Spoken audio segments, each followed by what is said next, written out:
আমরা শুনলাম যে আপনি সবজি বিক্রি করে নাকি একটা মসজিদ তৈরি করছেন। আলহামদুলিল্লাহ আল্লাহর হুকুমে। এটা কোথায়? এটা হলো রামপুর শিবপুর। আপনি কি এই যে ভ্যানেই সবজি বেচেন? জি। আচ্ছা চলেন আমরা একটু আপনার সাথে আপনার মসজিদটা একটু দেখে আসি।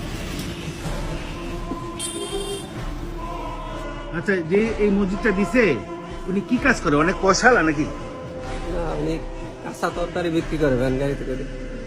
এই ভ্যান গাড়িতে বিক্রি কাঁচা তরকারি বিক্রি করে কি একটা মসজিদ দিয়ে দিলেন? জি।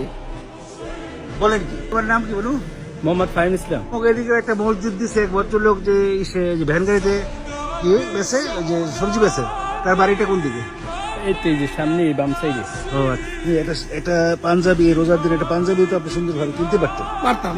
কিন্তু সেই টাকাটা আপনি এই মসজিদের পিছনে ব্যয় করে দিলেন, হ্যাঁ, এটা এটা আমি খুশি। সরকার করে দিচ্ছে নাকি?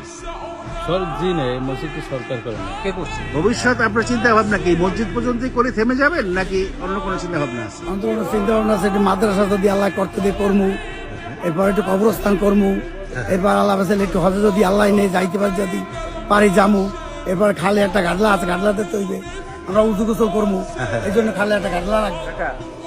আমি তো এই আপনার সাথে হঠাৎ চলে আসছি, তো আমি আপনাকে এই আমার কার্ড দিয়ে গেলাম, আপনি আমার সাথে যোগাযোগ করবেন, আমি আপনার এই মসজিদে আমার যথাসাধ্য মতো সাহায্য করবেন।